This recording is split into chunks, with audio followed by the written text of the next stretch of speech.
Okay, meeting is 6:01. I'll call the meeting to order for the Wellspring Unified Union School District. I'll begin with the Pledge of Allegiance.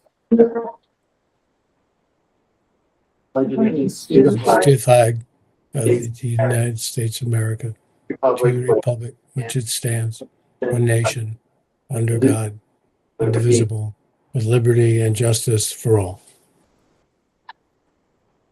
First order of business to approve the agenda. I'd like to suggest an amendment to remove the gold check-in and DQS till February. No. Unless anyone wants to keep it on there, I just think that we might have a pretty lengthy budget discussion, so might be good to save that for February. So if there's no objection, I'll take a motion to approve the agenda with that amendment. I'll make that motion. Okay, motion by Meredith. Any discussion on the agenda? All right, all those in favor, please say aye. Aye. Any Aye. opposed? Oh, that's unanimous. General public comment. Anyone online tonight wish to speak? All right. On to the consent agenda. So we have minutes from December 10th, warrants 435 and 437.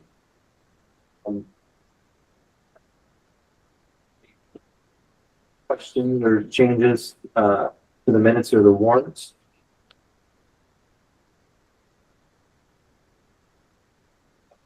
I had a question. Okay.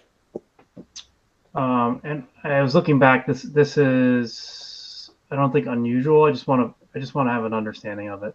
So we pay for electricity like with we have a solar initiative that we started before my time, right? Where we pay a set amount for credits.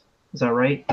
What I'm asking is, I see, amounts for that, and obviously we're in winter now, so the amounts are a little bit higher. But I see amounts for that, and I also see amounts for Green Mountain Power. I'm just curious why we're getting billed on both fronts. Which warrant are you looking at? Let me go to that. 437. They're on different warrants, but yeah, 437. It's the solar one on 430. Yeah, Green Mountain Power.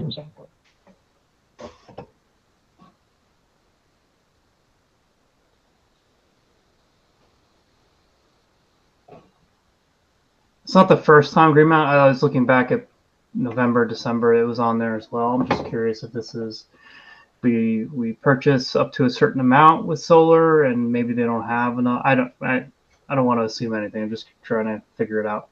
Yeah, and I might be wrong, but I recall that we get the credits, but we still pay like the difference.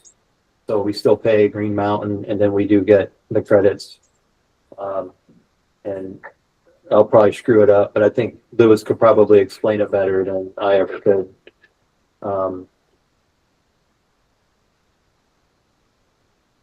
Okay, so on a given month, we're going to be paying for the net solaring as well as Green Mountain Power. That's normal. Yeah, and I think that's always been the case since we started it. Yeah. All right. And we can come back to this too when Lewis gets here. Okay.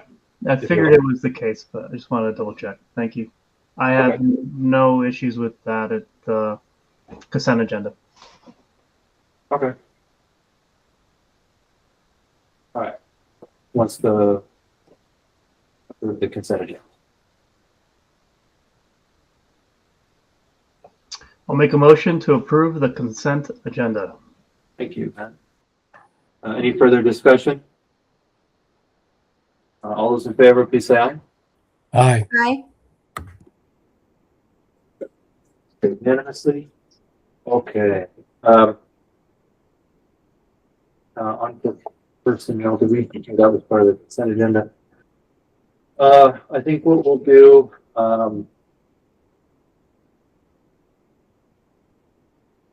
move right on into, I don't know, Lewis isn't here yet. He's gonna be a little late before we hop into the budget. We could, if no one objects, we could just skip down to new business and just talk about the articles of agreement really quick. Amanda? I'm sorry. I just noticed the personnel and the consent agenda, but I didn't see anything to go with that in the materials. What part of the materials pertains to the personnel portion of that? I do believe Christie may have just kept that in as a placeholder, but there's no personnel. Okay. Yeah, I don't have anything. So unless she removes it, but it, it's kind of hectic with the holidays coming back. So, Okay. so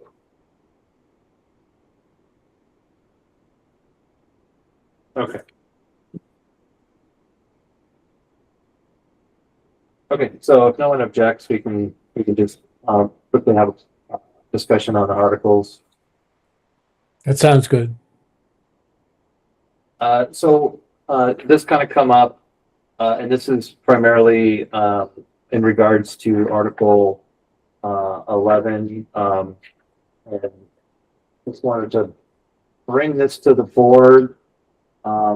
Just around Article 11, when it comes to nominations for school director, when you submit a petition, and I guess the concern is kind of whether you're filling out a petition with signatures by town or by district. And I think, I did have a conversation with Patty, our district clerk on it. And it's really just kind of,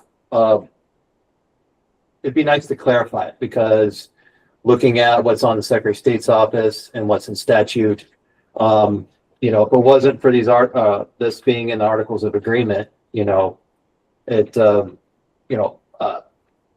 don't know. I would just, whatever the town clerks and district clerks say is usually what we rely on. But I think, just kind of going back to why bringing this to the board is that if we have this in Articles of Agreement, we should really understand exactly what it means. And that's kind of where I wanted to bring this to the board and just have a quick discussion on one or two things. If we, how we want to follow through with this, or seeking some legal advice or clarification, I should say, actually, on exactly how Article 11 pertains to how we're submitting petitions for nomination to run a school director.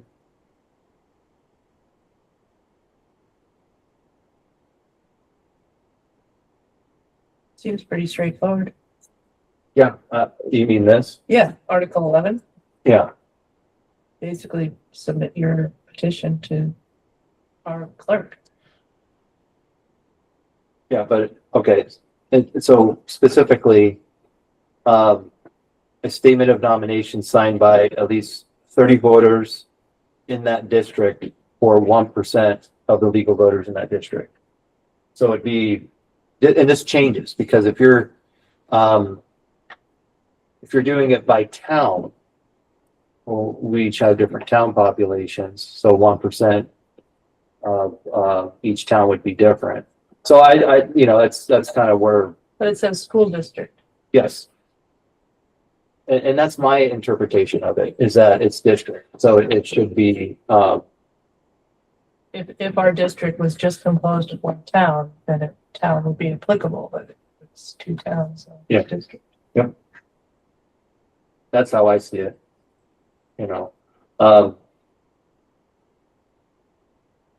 This says, this says 30 voters in that district, or 1% of the legal voters in that district. So whichever is less. Yeah. And I, this kind of came up, maybe it was like a year or so ago. So yeah, I don't know. Anyone else have any? Oh, Amanda? I just had a question where it says nominations for the Office of Union School Director representing any district/town shall be made by filing with the clerk of that school district/town. So Patty emailed me and said that I should turn my petition in to Wells, but according to this, if it's school district/town, then it should go to Patty. Yeah, I think, I don't know, I can't speak for her on that, but, I think it's always, it should always go to the district clerk. It ultimately ends up there, because that's what Laura would do, is send it to Patty.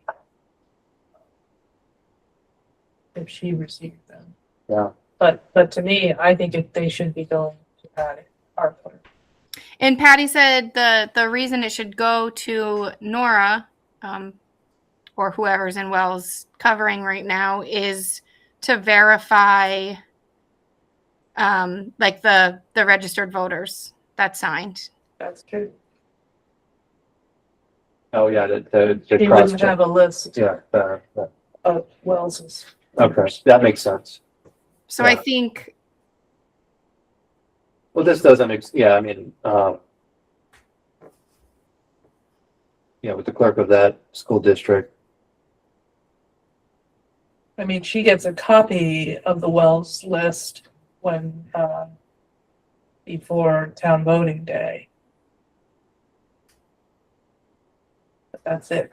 because I guess that would be the thing too. If you're getting signatures from both towns, then it needs to go to both clerks. So would you bring it to your clerk, wait for them to review it, and then take it to your district clerk? Or Or have that's them, the only part that seems unclear to me. I The don't think signatures that, from both towns seems pretty clear. It's not less than 30 and not more, but and, I think, specifically, how that process doesn't have to be spelled out word for word. If you're looking at this, it says, shall be made by filing with the clerk. So, if it has to go through, in our case for Wells, nominations, if it has to go through our town clerk first to check the signatures and then go to the district clerk for filing, then it satisfies, basically what the language says. That's how I interpret it. But I just think that the biggest question is, we're filling out, we're getting signatures for the petition based off the total district population, not each town's population. And yeah, and I just, if the board agrees with that, then, I think that's something that we can just follow through with our district clerk on. And yeah. Anyone else? Who actually puts the candidate on the town ballot? That would be the municipal clerk, right? no, our district clerk. Would put it on the town ballot. Yeah, the district clerk. The district clerk makes the ballots for both towns, I guess. Okay. The same ballot. It's our ballot. The school board's ballot. Yeah, and it's kind of tricky because, when looking at, the responsibilities of our district clerk, it's the same as a town clerk, but just for the school district. And so usually they're one and the same person, and that's how it usually works out. Yeah, they get the petitions, and I believe they do design the whole ballot. And She does. Yeah. Our board clerk does. Okay. All right, so is anyone in disagreement on exactly what Article 11 is? And Did anyone need any other clarification or?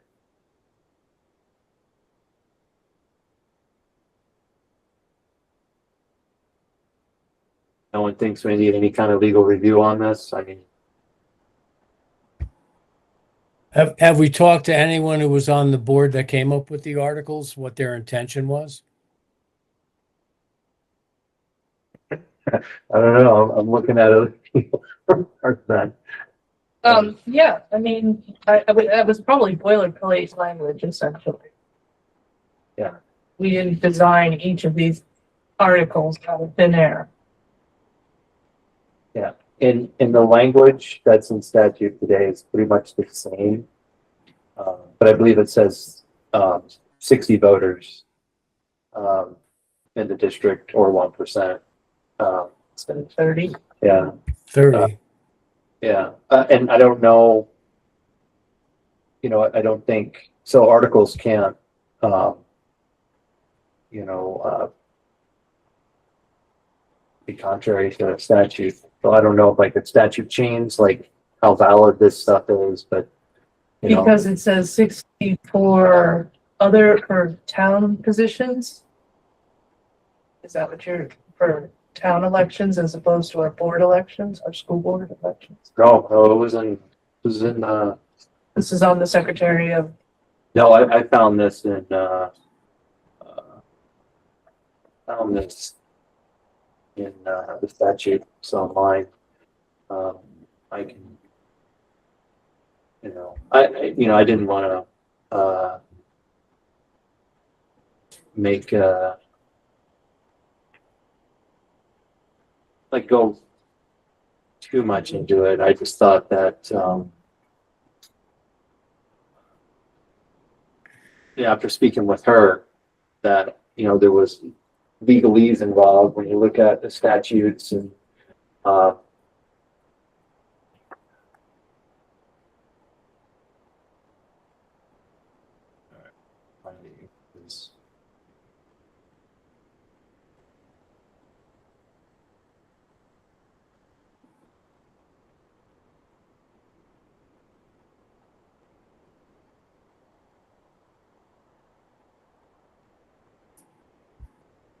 yeah, it was, oh, it's actually in 16 BSA. So it's not this, it's not Secretary side, but I just wonder if it's different because it's a district and not a town. yes, yeah, because we're not, yeah, exactly. Is that what it is? We're a unified union school district, but we're also it was formed as a, let's read this here.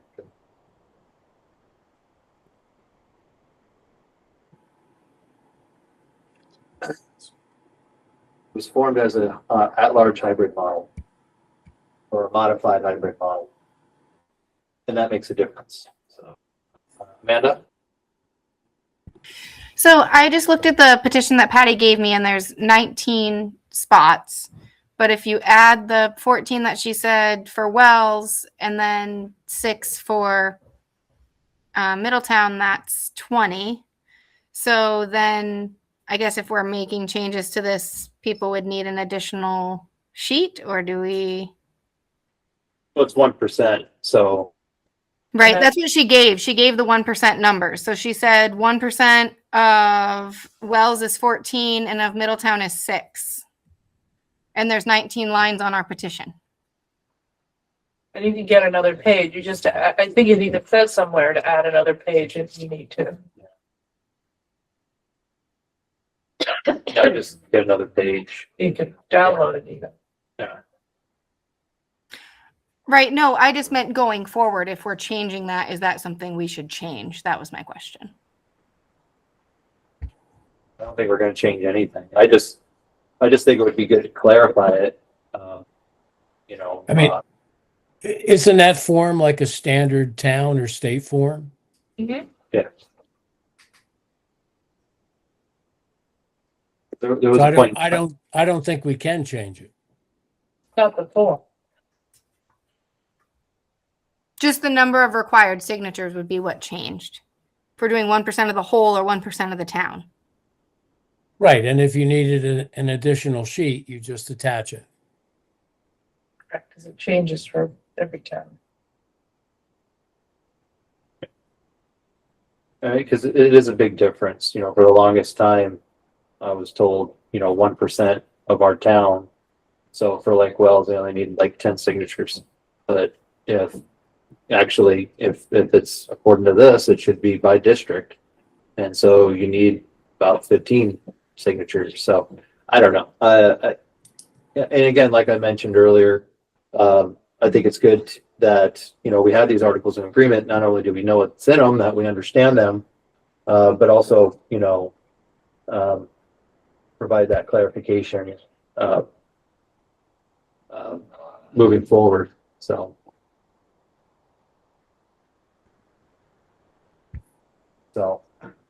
that's what I'm hearing. You know, it's, as it says, it's 30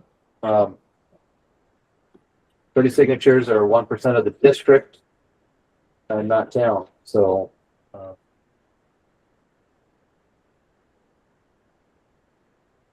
so it is looking for some unanimous consent on this, or agreement, consensus on this. If anyone disagrees with that, if not, I think that kind of settled it. Yeah, I agree with your interpretation. All right, great, thank you. All right, on the budget, I guess. Just did text me about it, so he is on the way, so.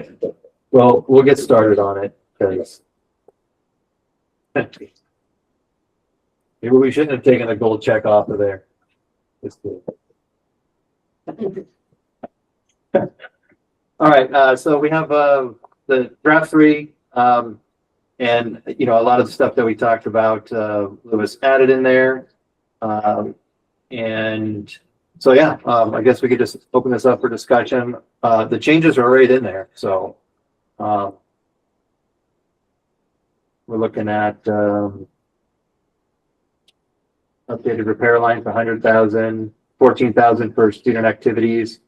I think that is probably for winter sports or Yeah. whatever we're calling it. I'll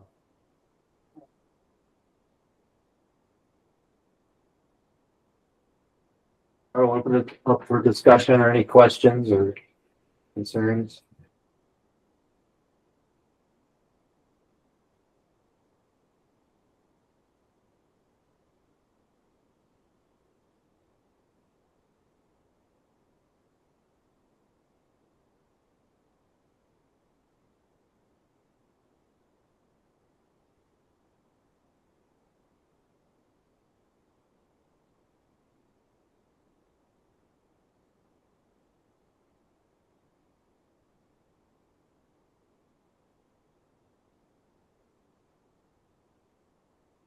I'll say, you know, when we talked about taking some of the surplus and adding it to the budget, but as a line item for these repairs, since last month, you know, I looked at the impact and what that would do. And so by doing that, we're, you know, I thought it was going to be 80,000. It says 100,000. That I think that significantly adds to the budget over a whole percent. And so, as much as I think, you know, it's well needed and would definitely keep the building operational. I think, and this is just my opinion, but I think we should use the capital maintenance for that repair for those repairs, and instead of adding this as a line item, actually use it to offset the budget. But that's just my opinion, like, you know, and like I said, when we talked about it, I didn't realize, you know, what the impacts were going to be, you know, percent wise, you know, and this is talking about, you know, adding that line item for repairs. The 100,000. Yeah, yeah. So, you know, and part of it though too, because you know, I thought about it over the last, you know, month or so. You know, just given the educational and political climate around education finance and governance in Vermont, you know, we have these capital maintenance funds for a reason. You know, that's why we set this aside for the last few years. And I think it would, you know, it might benefit us to kind of maintain keeping our expenses lower, but then also, you know, we have these funds to use. That's just my opinion on it. And be happy to hear what other people think. So, but if, Matt? Yeah, I'd be curious to hear how much other districts are save in their funds, capital maintenance funds. Just curious because, you know, we do have these aging buildings, and if we can absorb it in the budget, I'd rather just have that money there for emergencies. Because we do have old buildings, and again, if it's not a huge hit, I'd say we don't touch capital maintenance fund, and if anything, we add to it. If we can get away with it, if we're not seeing these big tax, just future down the road. I mean, the replacement value on the buildings, how much money we have in stock to spend, I think we can do a better job of increasing that amount when we can. Okay. Let's do walk them through the post-tax rate. Yeah, I think that might. So what have you already gone for the budget? You want me to? No, we just started. Okay. And So thank you for your patience. So we're looking at the third draft of the budget tonight. The third draft incorporates a few changes based on our discussion last month, as well as just a few things that have occurred since over the last 30 or so days. So currently the budget you're looking at in front of you, we have total expenses up by $80,000 or 1.3%. Education spending is up by $156,000, which is 2.5%. And that's mostly due to a decrease in local revenue. So last year we had more one-time money than we do this year, and that's resulting in a little bit of an increase in our spending over the expense amount. So since last month, we had just a few changes. We updated our dental rates. We did get a memo from the state or from VisBit with their new dental rates, which was a small increase, not a big impact like health insurance is. We updated our secondary tuition numbers just to be as more accurate, as close to accurate as possible with additional invoices coming in. We added $14,000 for to the student activities fees, and that you can find on page 4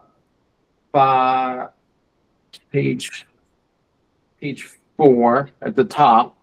So that is a new line item based on the discussion last month regarding Lifetime Sports or some similar program.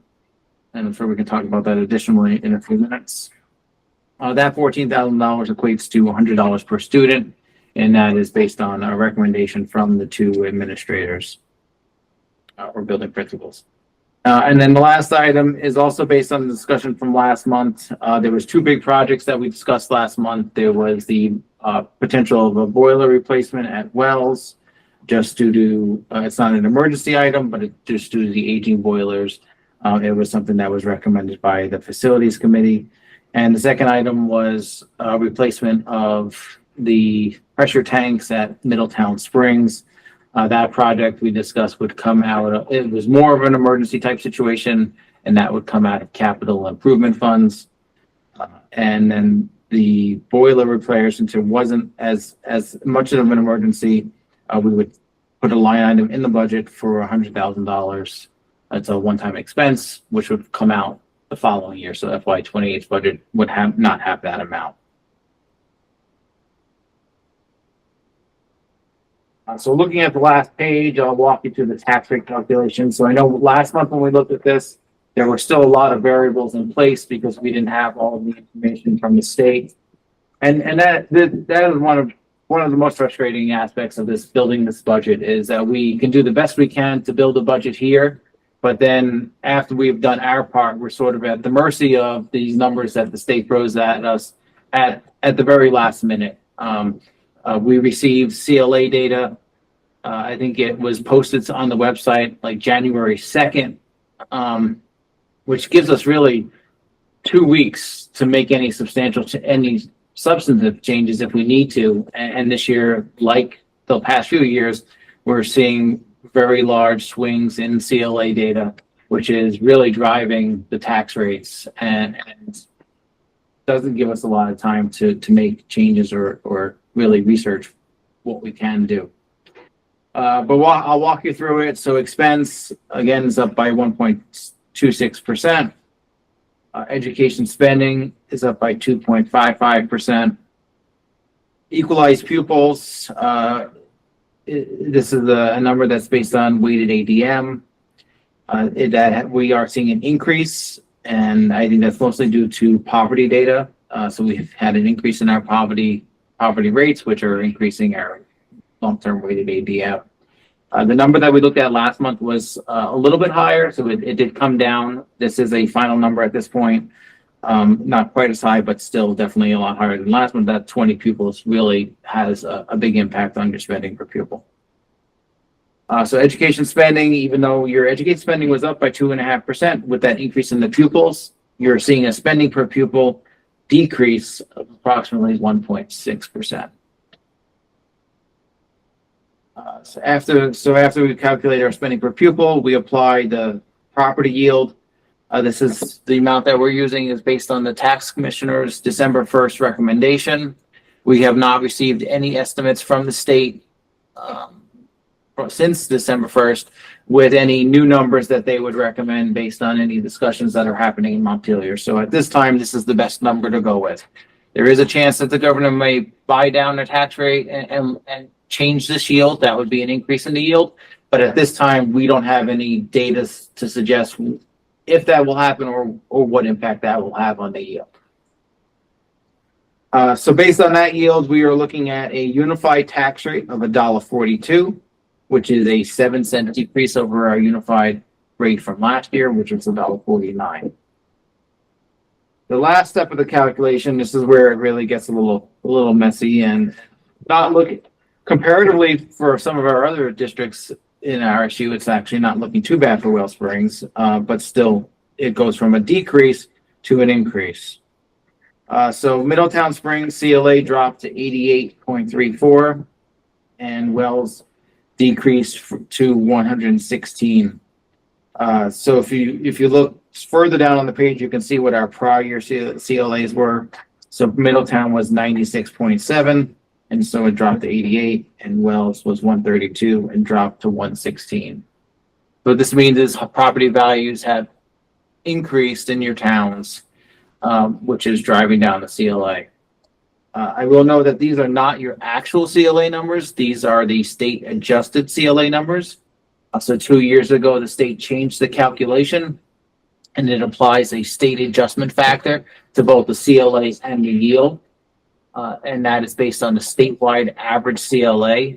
The statewide average CLA for this year is 70.33. And so that adjustment factor gets applied to both the actual yields of both districts. So Middletown's actual CLA is 62.13 and Wells' CLA is 81.59. And Wells just had a reappraisal, and you're already back down to 81%. So what this means in layman's terms is that in Middletown, on average, the homes are assessed at approximately 62% of fair market value. So when you get a reappraisal, you could expect that your homes would be increasing approximately that 40%. And in Wells, your homes are now assessed at 81%. This is based on a 3-year average of home sales. Data is sent to the state, and the state then does the calculations, throwing out any anomalies. So just to finish the calculation, then I'll talk a little bit more about CLA and stuff. So after we apply the CLA, you're looking at a tax rate of $1.61 for Middletown, which is a 7-cent increase, and $1.22 for Wells, which is a 10-cent increase, which is approximately 4.5% increase for Middletown and 8.87 for Wells. So in the packet, I did provide just a little blurb on CLA. 2 years ago, when this was an issue again, we had provided in the cost drivers worksheet as well as in our slideshow that we presented to the public. This was one of the slides which I just took out and I updated it. So CLA compares the fair market value of your home to the assessed value of your home. And since property taxes or tax rates are equalized across the state, this is the state's mechanism to make sure that every town is paying their fair share of property taxes. So if your homes are under assessed, the state, based on this calculation, says that you need to pay more into the system because your property values are under assessed. And to do that, they increase your tax rate. And at the bottom, I've listed the decreases in CLA for all of the towns in RSU. And as you can see, a lot of them are double digits. And this, it does have a really significant impact on your tax rates, and so significant that cutting does not offset it. We looked at some different scenarios in some of the towns, and I mean, we can cut $500,000 out of some of these budgets, and it really doesn't make any sense because it's not bringing the tax rate, it's not even decreasing the tax rate too significantly.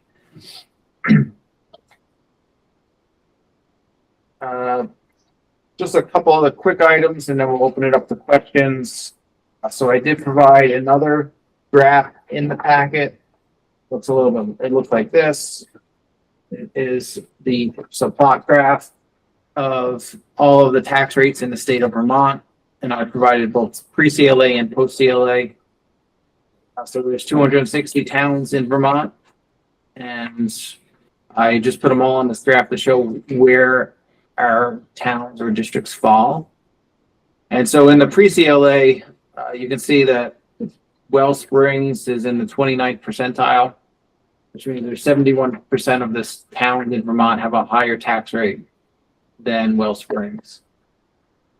And then post-CLA, things change a little bit here. So you have, that's where you sort of look at what it's more by town, because you have a unified rate for the pre-CLA.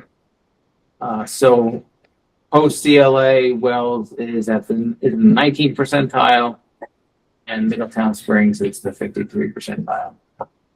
And a big part of that is that Wells just recently had a reappraisal, and Middletown has not. But still, I think it does indicate that, I mean, our towns in RSU are definitely, they're all, for the most part, below the average. Middletown and post-CLA is the only one that is above the average,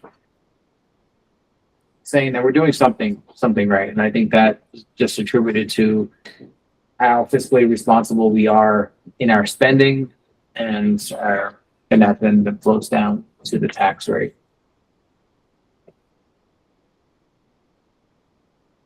So I would open it up to questions, comments, discussion, any of that.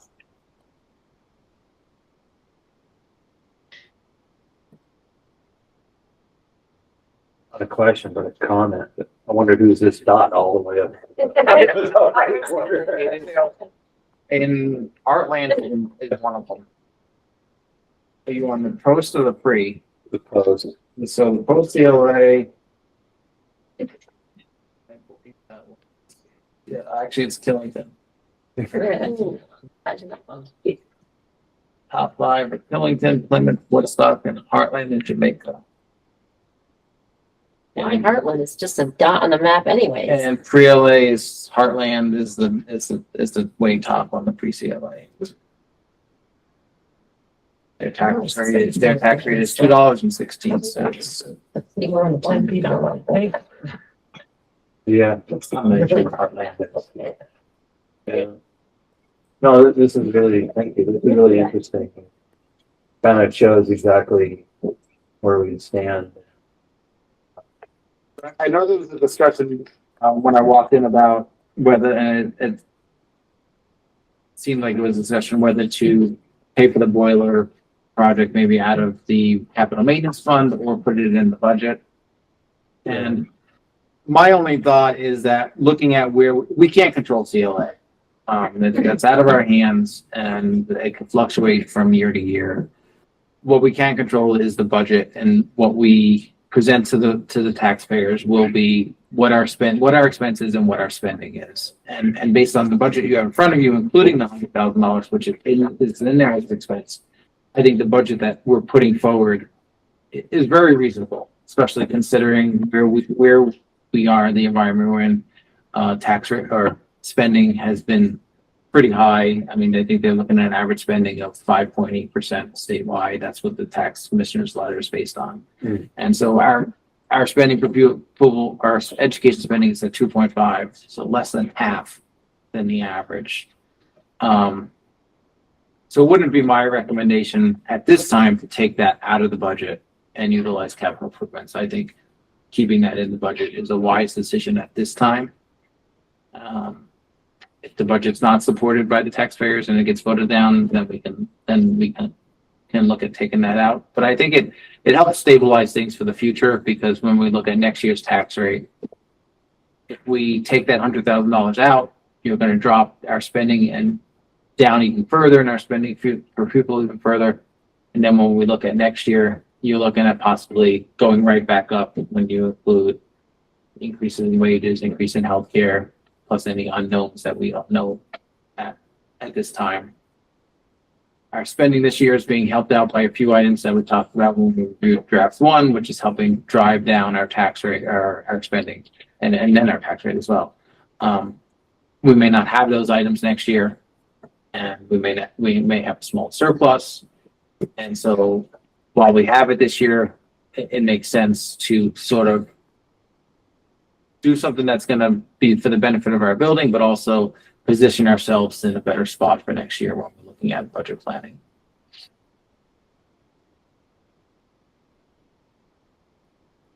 Yeah. And I guess that was one of my next questions too. Is you know, what impact taking that out of there have on the tax rate? And I think you kind of said it based off, you know, how the CLA is, it probably wouldn't have much of a impact. So taking the $100,000 out would drop our spending per pupil to a decrease of 3.22, and it would lower the tax rate to $1.587 for Middletown, which is approximately a 3% increase, and $1.2084, so almost $1.21 for Wells, which is a 7.14% increase. So it looks like it knocks about a 1.5% off the tax rate, roughly, for each town, 1.6 or 1.7. It'd be nice to keep that in our pocket.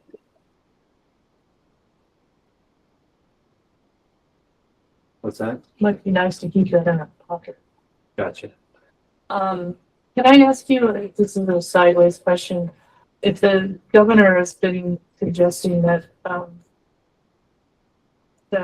budgets are going up 12% on average statewide, why are you saying it's 5.8?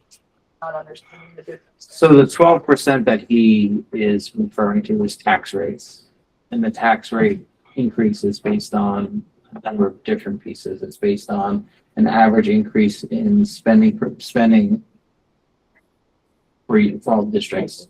It's based on a decrease in pupils, and it's based on decreases in CLA. So when you factor all three of those items into account, they're estimating that the average increase in tax rate would be 12%. It isn't necessarily going to be the case. So for Well Springs, you are below that 12%. So you are Substantially, at, with the 100,000 in, you are at 4.5 and 8.8. So.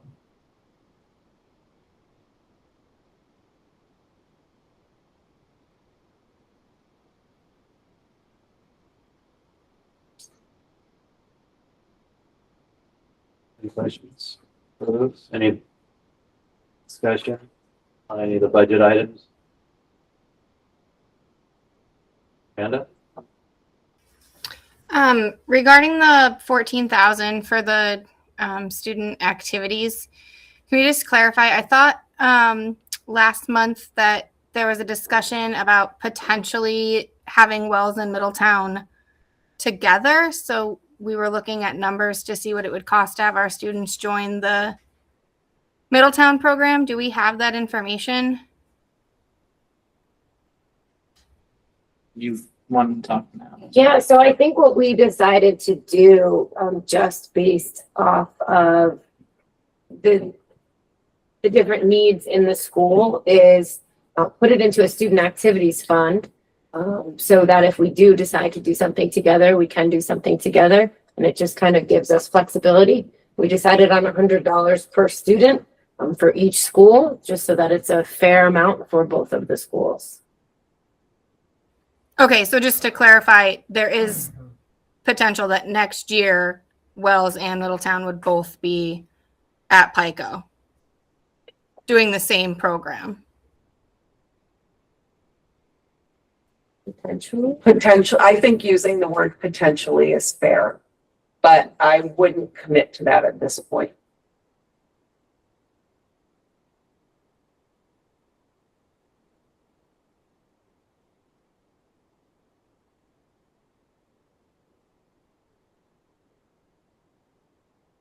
Did that answer your question? Any other questions?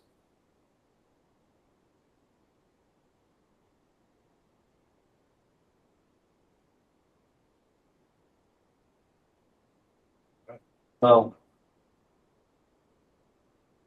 Okay.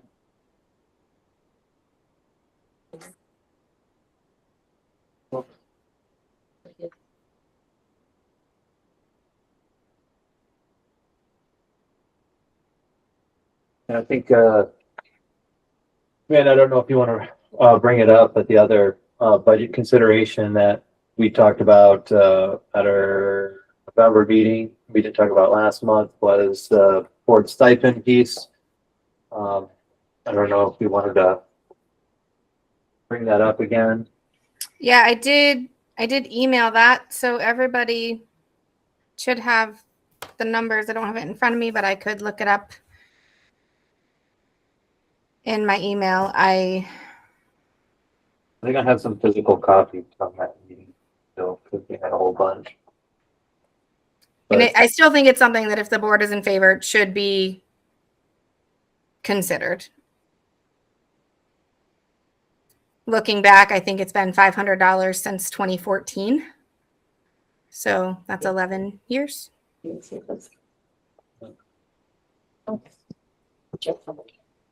guys want to try?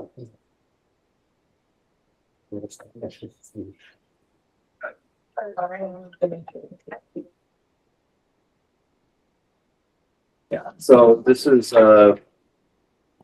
yeah, and this was in the, I think this was in the November drive, I believe. So if you're looking for it online, it should be there.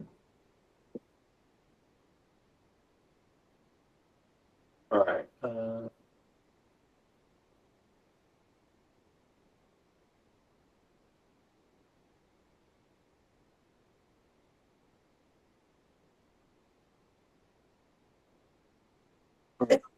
So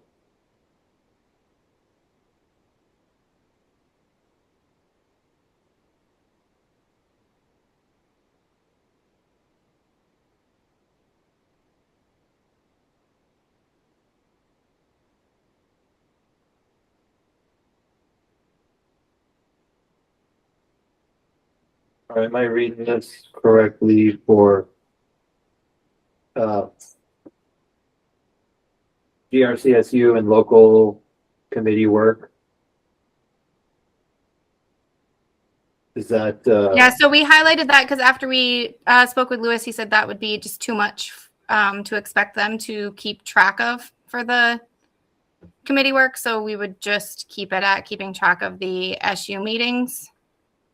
okay, And then we also discussed potential for paying when you're present, similar to what we do at the SU meetings. If you go to the SU meeting, it's the $100, but if you're not there, you don't get it. We could potentially do that the same way at the local board.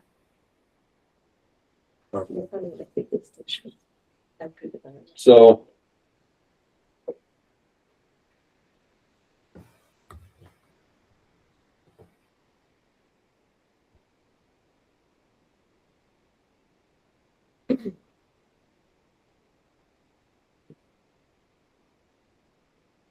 And the numbers will also be a little different because we approved the district clerk stipend at the last meeting. So the number that's in there is not what we landed Yeah. at. Yeah, you've read my mind. I'm just trying to figure out the total amount we're talking about here too. So I guess if you're looking at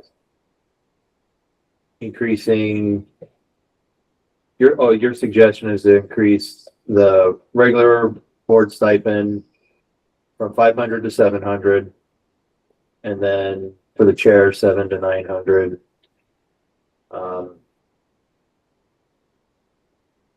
And then And keeping the SU stipend the same.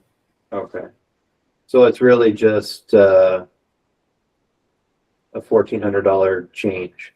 Correct.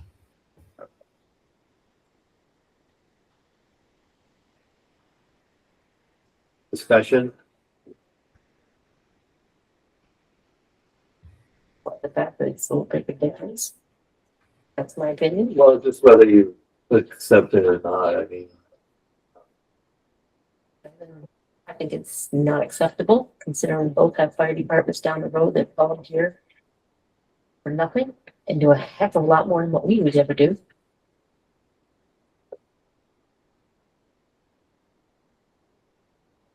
anyone else?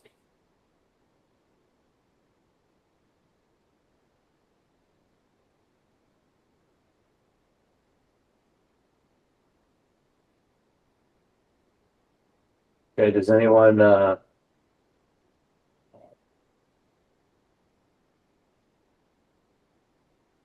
than Sue, oppose the recommended changes? Because I know Sue already spoke.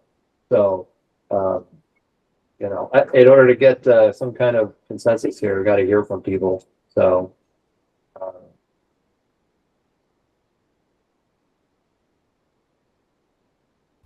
The spending could also potentially stay the same if we just pay $100 per meeting like we do for SU meetings. Because then if somebody's, like if you do the math and you add that all up, we normally don't have summer meetings. So there's 10, that's 700. But if somebody's not here, then it's 600, not 700. You know what I'm saying? Like if we break it down by meeting, there's potential for savings even. Or we can just increase everybody by $200. So if someone doesn't attend. Right. Similar, like the same way we do it with the SU meetings. If you go to the SU meeting, you get the money. If you don't, you don't.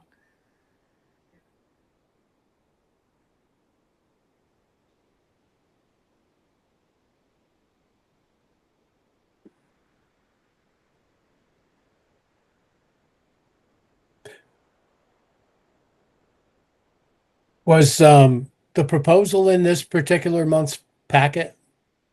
No. Because I No, don't have a copy handy. It should be in the November packet. Okay.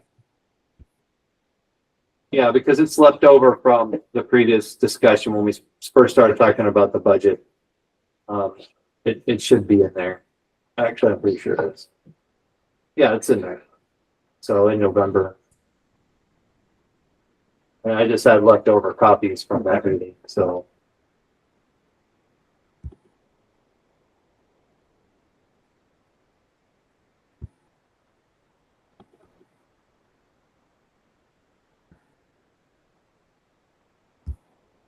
Okay. George, I just sent you a picture of it. Thank you.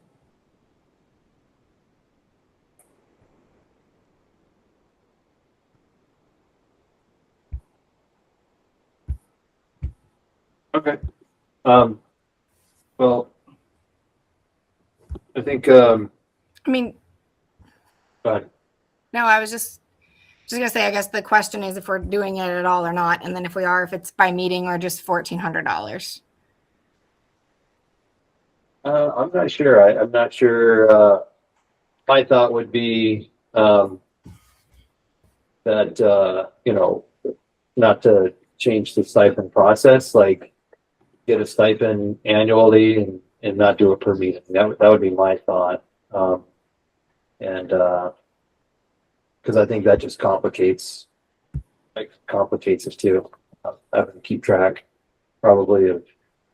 I wondered if you have a special meeting, are you you have to make a vote, is this a paid meeting, paid meeting? Yeah, I didn't even think about that. You know, because I mean, yeah, so you can attend every meeting, and then if you miss one meeting, I mean, it still doesn't, you know, because something came up, you know, it really doesn't change, you know, how much effort you put into doing the work. So you get a stipend, you get a stipend. So my thought would be is to not do it on a per meeting basis, you know, for the board. But yeah, definitely like to hear what other folks, you know, think on it, whether you want to increase the stipends or not. I think that's what we need to get to the heart of the matter. If we're going to add that to the budget or not. So.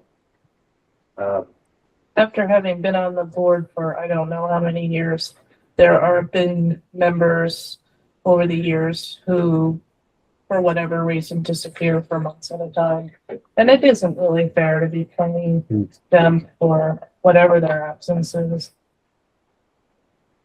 I know it makes it more difficult, but there's no way to remove a board member. Really. It's an elected official, and we don't have an impeachment process. I've seen it happen on the select board as well in town here. And they get paid even though they're not there and they're not participating. I would say if we decide that per meeting is something we'd like to do, special meetings are just, you know, special meetings, and whatever, I would say the monthly meetings would be what we would be compensated for. Special meetings sometimes can be 5 minutes and sometimes can be an hour. And I would say that's just part of what we get paid for in our monthly meeting, because those special meetings are scheduled based on something that happened that month. So I'd say if you attend the monthly meeting, you're there, and the special meetings are just part of what you do. I don't think we need to expect anyone to keep track of, oh, paid $20 for this and $50 for that. I'd say, you know, the same way we do for the SU, $100 per meeting. If you're there at the monthly meeting, you get the $100, and the special meetings are part of your obligation.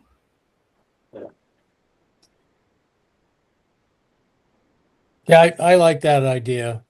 Base it on the regular full board meetings once a month. Okay.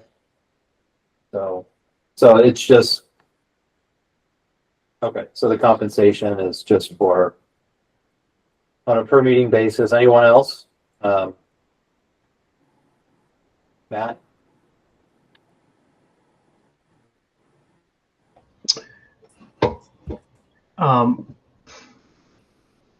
Yeah, I don't know where I stand on this actually. I think I'm okay with where it is as it is. I plan to step off the board this coming cycle, so it doesn't really apply to me. But yeah, I take this money and I donate it. I don't actually use it, so I could go either way, honestly. I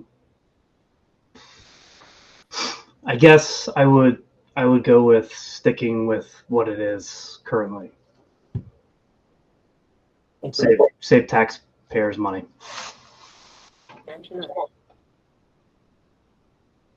Okay, and that, you're talking about the amounts too? Yeah.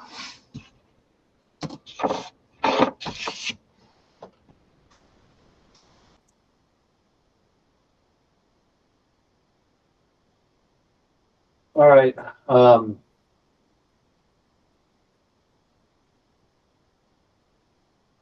mixed bag of things here, so, I think we'll have to, from hearing that, we want to change it to per meeting, the stipend per meeting. But I'm not 100% sure, like George, were you in favor of keeping the stipends the same amount? Or? You're muted. I would like to incorporate the caveat that any stipend is based on attendance of the regular board meetings each month. I would go with the current rate, or I would go with the new rate suggested by Amanda. Either one. Either one. Does it help much? Okay.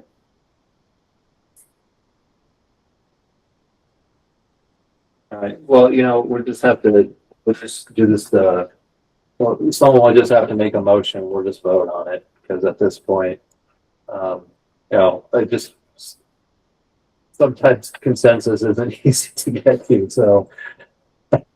Amanda?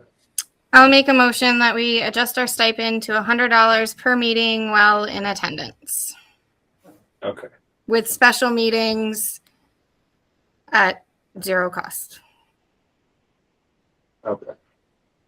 All right, any further discussion? Okay, all those in favor of adjusting the stipend to $100 per meeting, with no stipend amount per special meeting. Those in favor, please say aye. Aye. Aye. Any opposed? Aye. Opposed. What were you? I think you didn't say aye, did you? No, I didn't say anything. Okay. Eric, do you want to do a roll call vote? Yeah, we'll have to do a roll call vote. Okay. We should do a roll call vote anyway. Okay. George, Aye.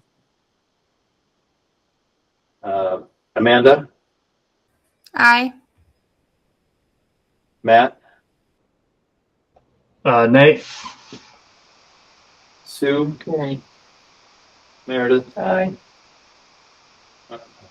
Okay, so the ayes have it. The motion carries. That's why we're missing Mary. All right, motion carries. So 3-2. Congratulations, you just voted yourself a raise in this budget. No, the motion was to change the stipend to per meeting. It wasn't to increase it. So how much was likely the budget? So it was, the motion was for $100 per meeting. How many meetings do you like to your budget? 5. That's a good question. 5. And is the rate the same for the chair? Yep, because we Yep. just voted it. We just 5. voted it. Yep. 5 meetings, and chair gets the same as everybody else.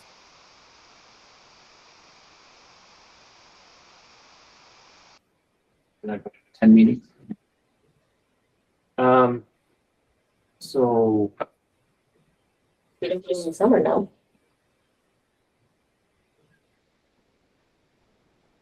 Amanda, can you qualify your motion? Was that including changing the stipend for the chair? Already been voted. Yeah, I was just thinking $100 a meeting, but I'm happy to amend and change the chair, but I still think there's potential for savings. Like right now we have 6 people here tonight, not 7, because Mary's not able to make it. There's many times that we're not all here. We don't need a whole lot more money in the budget to make this happen. We just need to adjust how it's dispersed. And another qualification, this would take effect immediately or after reorganization? I would think after reorganization, because that's usually when our stuff changes, correct? No, it'd be a That's, fiscal year, it's fiscal year. so it'd be July 1. So that's a little, yeah, I would need some clarification, but that's a little complicated because this is, Okay. budget starting July 1, but the positions are paid March through Yeah, March, or Yeah. March through March 6th through March 5th. Because they change in March. So it's actually probably cleaner to start it in March. Is that what you do with the other districts? I don't know if we've ever had any. To start someone's term. It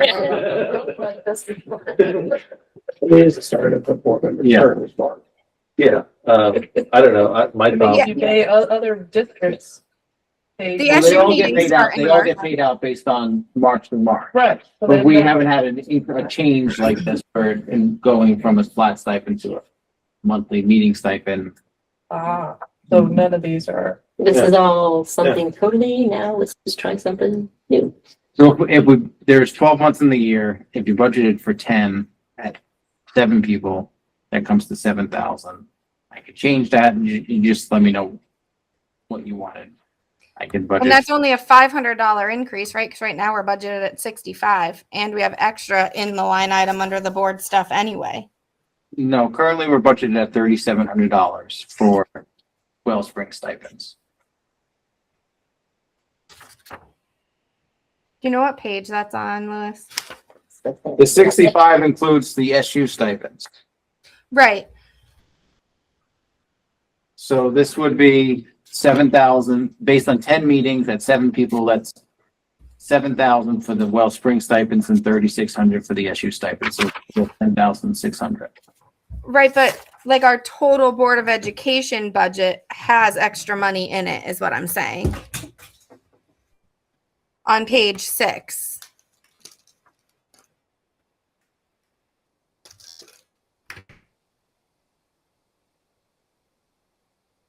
So currently the budget is 7,300 there. That what you're looking at? Yes. That's a combination of both the SU and the Wellspring stipends. Right. As well as another, so it's just the 2 stipends. Right, but those only total 6,500, correct? So there's already 1,300 extra in there. No, that's 3,700 plus 3,600. Which comes to the 7,300. So the SU meeting is 12 meetings at $300 per meeting. If all 3 representatives show up, so that's $3,600. And then the Wellspring stipends are 500 times 6 would be 3,000, and 700 times 1, which is $3,700 total. So 37 and 36 comes to 7,300, which is currently in that line. And then what about like our supplies and advertising and all of that that we potentially don't spend that's budgeted in there? We should have money that carries over out of that. Well, I mean, you have all those other lines. I mean, so are you suggesting that we take from these other lines and move it to that position? I mean, that could be done. I would just need some guidance on this. Do we spend $4,500 on supplies? We spent almost 4,000 last year. That's for our books, our flyers. Yeah. That's why it's there. We spend it on pretty much the budget communication stuff, right? Conference, if you're going to like the VSA or the BISBIT conference or the SBA That's conference. goes to all those things. That's what all these lines are for. They're for board members, for various different functions. Okay. So, all right. So that's a good, I mean, so right now, if you know, just doing the math, if you're budgeting, my thought would be started in July, like, because we're budgeting for the next fiscal year, right? So I would be okay, this current fiscal year, we're budgeted for, you know, but I know that it kind of complicates things with,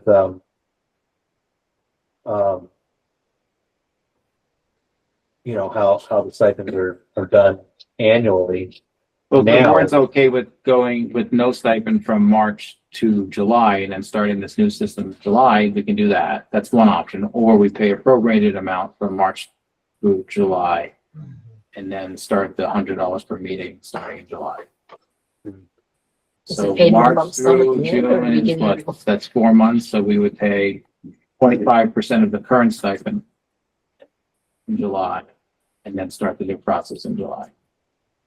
I'm just trying to get this all ironed out. I know, me too. Yeah. I didn't even think about that. Yeah, that's another reason why I was not in favor of changing how the stipends work, but, and anyone else, my thought is just start it in July, like, you know. To me, it's not a big deal, yeah, but.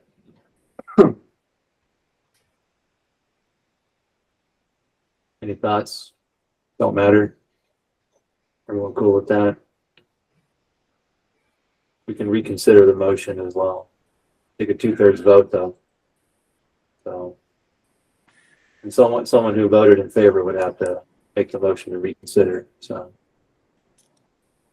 just throwing that out It there. has to be done the same meeting too. Yeah. Okay.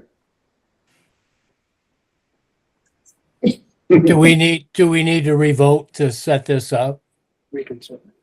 So yeah, there would be we'd have to wait, say that again. I mean, I don't think Amanda specified when to start this. If we're just trying to find the best, easiest way to start this process, I don't know where that needs a revote. It's not a revote. It's a motion to reconsider the motion, right? So it brings it back for discussion, and then it can be amended. That's what I was suggesting. Okay, I thank you. wasn't suggesting that we turn it down. I was suggesting that there's potential that we could do it in this meeting to reconsider and amend the motion as well. So like I said, we'd have to do it this meeting, and someone who voted in favor of it would have to make that. But until then, Lewis has some questions about this. So as of right now, I will do, I mean, unless the motion is reconsidered, I will do 25% of your current stipend. Will be paid in July, and then we'll start this new process Oh, I with see. the new budget starting in July. Okay. Yeah, That sounds okay with me. and then it's, yeah, okay. Anyone else? Any questions or concerns about this change to it?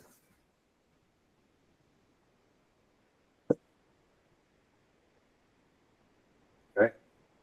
That's, So how many meetings are we budgeting for? I'll budget for 10 meetings, 10 meetings. times 7. 7. What happens if we have 11? It's freebie. No, it's just, I mean, We'll have 12. I don't just, understand. or I can budget for 12. I mean, that's what Yeah, I'm I'm saying, How to budget. budget for 12, and then we'll see how much of a surplus there is on that line. It might be incentive to cancel meeting. Meetings are gonna be 2 hours from now on, okay?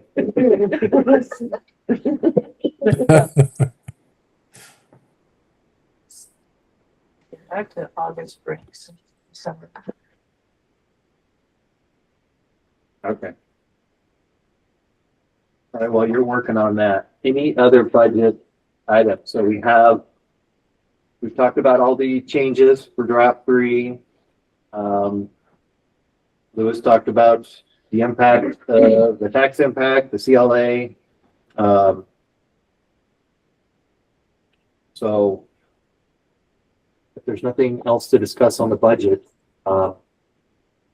we'll be looking to approve it tonight.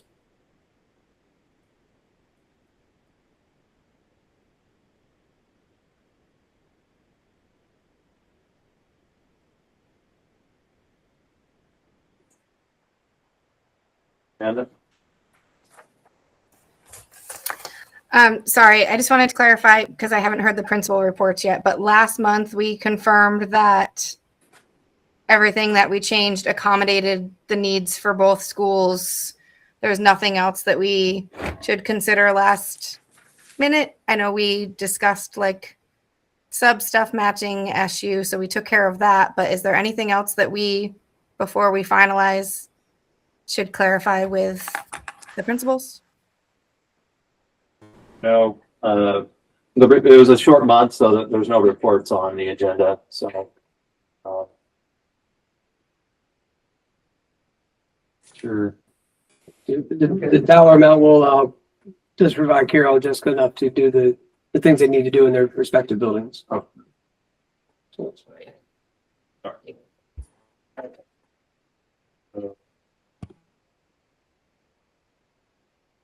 And we can get your first bill. Jessica, if that's you, can you print it out? Oh, yeah, sure. All right. And Excuse me. all right. So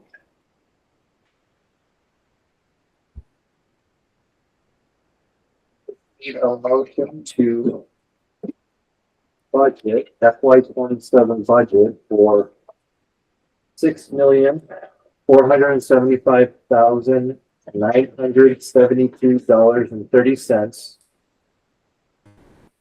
That will have a $12,617 per pupil spending, which is a $1.58 decrease, 1.58%. 1.58% decrease in per pupil spending. Okay. So that is the motion. Get 2 copies. I will make that motion. Any further discussion on the budget? All right. All those in favor, please say aye. Aye. Aye. All right. Bye. Motion carries unanimous. And now we're gonna skip right on down to the warnings. We do have a general public comment. Nope, No. nope, not yet. Yeah, there's no warning. Yep. I think it's, All right, what is the warning? I haven't, but maybe looking for you. There, here. No, warning. Is oh, is she? Oh, she's going. Yes. Well, everyone should have it. It should be in the. It packet is. here. Yes. That one's it. Here it is. No, it's not. It's something. I'll find it tomorrow. I'm just gonna read Article 8.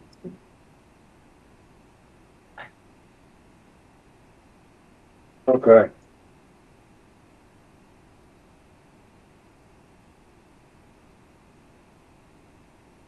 We just need to approve that. Yep. We just need to approve the warning with. I'm trying to remember how we do this. Usually we just do it and approve it. So really the items should be Article 7, and then Louis can read Article 8. So we just need to make sure Article 7 is correct. Okay. And then Louis can read the language, or I just read the language of Article 8 with the numbers added in, That's or not the number, so. Eric, you can read. Okay.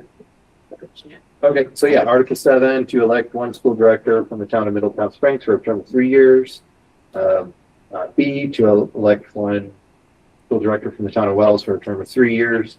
And Article 8, shall the voters of the Wells Springs Unified Union School District approve the school budget or school board to expend $6,400 $6,475,972.30, which is the amount the school board has determined to be necessary for the ensuing fiscal year. The Wellspring Unified Union School District estimates that the proposed budget will if approved, will result in pupil education spending of $12,617, which is a 1.58% decrease and for pupil education spending for the current year. Yep, is that right? We have the, did we double check the poll places and the times? They're 7 a.m., 7 p.m. Middletown Springs, 7 a.m. Is that at the school or at the town? Town office. Could that be said in there? Or do you say that later at the end? Respective polling places. Yeah, it says town office under polling places. Okay. And then the Google Meet. You can check that one. Sorry. That link is correct. Okay. Of course I have it. Yep, no. With the MailChimp stuff, we're always Yep. checking. Mhm. Okay.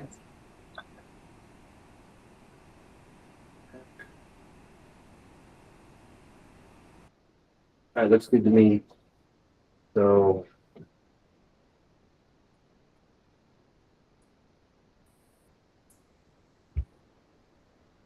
All right. So,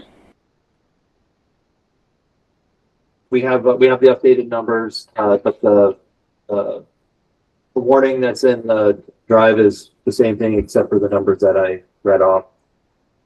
So if no one else saw any corrections or anything like that, we look for a motion to approve it. I'll I'll make that motion. Oh, go ahead, George. Motion by I'll make a George. motion to approve the warning.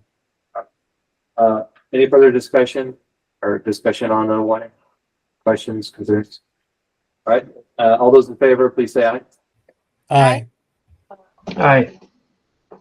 Any opposed? Motion carries unanimously. Okay. To those board members that are online, if we left these warnings at Middletown, would you be able to stop by to sign them in the next day or so? Yes, no problem. Yes. So, yeah, if you can view that, I did get an email from,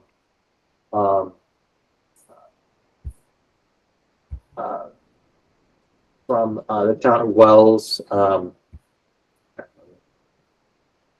Laurel Gilman. She does the town reporting.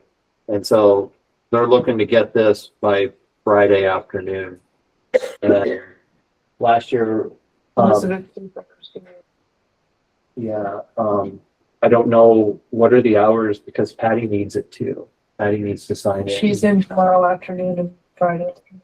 Okay, cool. All right, cool. So, So if people come in the morning, then I can run and grab it and bring it to Patty in the afternoon okay. and then get Nora. Yeah, so that'd be great if everyone can get here and sign it. And really, you know, we just need a quorum to sign it, correct? Correct. But It looks better. it does look better if everyone signs it. But you know, we can't wait 4 or 5 days. You know, with respect to other folks getting deadlines. I mean, I would say Friday, you know, would be the latest. Would be in my opinion. Is that this Friday? Yeah. Oh, Yeah. okay. I'm away. What time would it be in the town hall in Middletown Springs until tomorrow? What time are you available? I'm away. I'm in New Hampshire right now, so I'm not sure what time I would be getting back if I had a time to shoot for to sign this. She is Friday afternoon. Yeah. Thursday afternoon, Friday. So it's this Friday works for Yeah. well. Yeah. So we can just plan on doing it Friday. So if you can get here by Friday, say at noon, by noon on Friday. Yeah, she's in the office officially at 1. So, What about Thursday? How long is she in? At 1 officially. She might be in Until, earlier. No, she until- starts at 1. starts at 1, and when does she 4. close? 4. Okay. Thank you. But we'll leave it at the school for you to come sign it, and then so it'll be here all day Thursday. Oh, okay, at the school. All right. Thank you. Be at the office, at central office at any point in time. after we get all the signatures, then we'll bring it to Patty, and then it'll go to central office. Okay, because the only time between now and Friday is going to have to be when I'm in. You said Did I just send tonight? Yes. I was out, no, I don't know if I kicked it out, but yeah. Ain't gonna happen any other time. I'm on the road. Okay. Excellent. Sounds good. So we got that sorted out. That's all we had. Before you got here, Matt had a question about solar metering. And what's that? It was, the warrants, 435, 437, there was a bill that was paid to Green Mountain Power as well as to our solar. Just, Matt, I mean, do you want to just re-ask the question? If, Yeah, I'm sure, I know we have a contract with solar metering, and we should expect to see bills from them. I'm just curious if we're paying them for electricity bills and also Green Mountain Power. What are we utilizing with each company, each provider?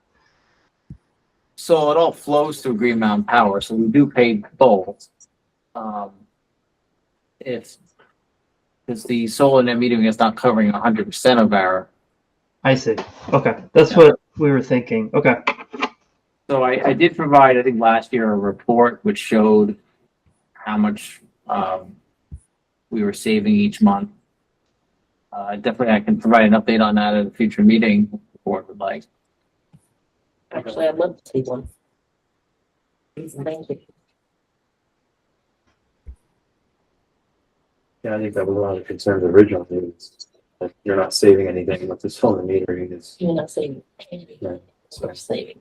It's sort of difficult to judge by looking just at the bills because our usage changes from year to year, and typically it's been with more reliance on technology. It goes up every year with more laptops, more smart boards, and stuff.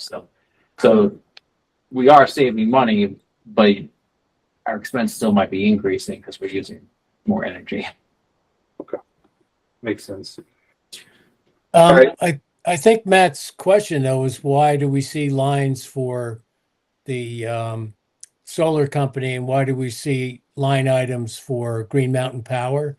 We still have to pay fees for, line fees and things like that. Isn't that correct? Correct. And the solar is not covering 100% of our bill. So we still have a bill. It's a lot smaller, but we still have a portion or percentage that we're paying. Yeah, that's what I thought. Thank you. I think the Green Mountain Power for last month, I think I saw was like $800 or something like that. So not nothing, but something. Yep. So that would make sense if we were still paying like a split portion, one to net metering solar, and still paying for electricity from Green Mountain Power. I don't think we're paying for electricity, Matt. I think we're paying usage fees, to support the distribution system and things like that. No, we're still paying for electric too. Our solar net metering contract does not cover 100%. Oh, okay. Thank you. So we keep a spreadsheet. I have it in front of me right now with each month the bills we pay. So I'll provide an update in the packet at the next meeting. Thank you. All right. Appreciate it. All right. So on to general public comment. So anyone online wish to speak? Okay. Future meeting dates and agenda items. For agenda items, just really quick, I got an email from our moderator. He resigned. So that'll probably be an agenda item. So we'll need to appoint another moderator. If anyone knows anyone, by all means, try and sugarcoat it. It's really easy, all that stuff. But if not, that's fine. But we do need to appoint someone, whether we have someone who wants to do it or just do it myself. We'll have to do that at the next meeting, so that's the next agenda item. And then, of course, we have our annual meeting on the 25th, regular meeting on the 11th. And then, of course, thanks everyone for responding. Next Wednesday, we'll have a carousel meeting so we can ratify the teachers' collective bargaining agreement. So it's going to be a busy month. Now you said that's 5 o'clock and that's another. So there will be hybrid, so, but we will be meeting at central office. So if you want to be there physically, I will be there, and we'll also be there, so. That's I'll the be only there. way I could add Yeah, 15 that's days. fine. Yeah, It's not going to be any other way. but there is a virtual option for those that can't be in person, so. All right. Okay, so take a motion to adjourn at 7:33.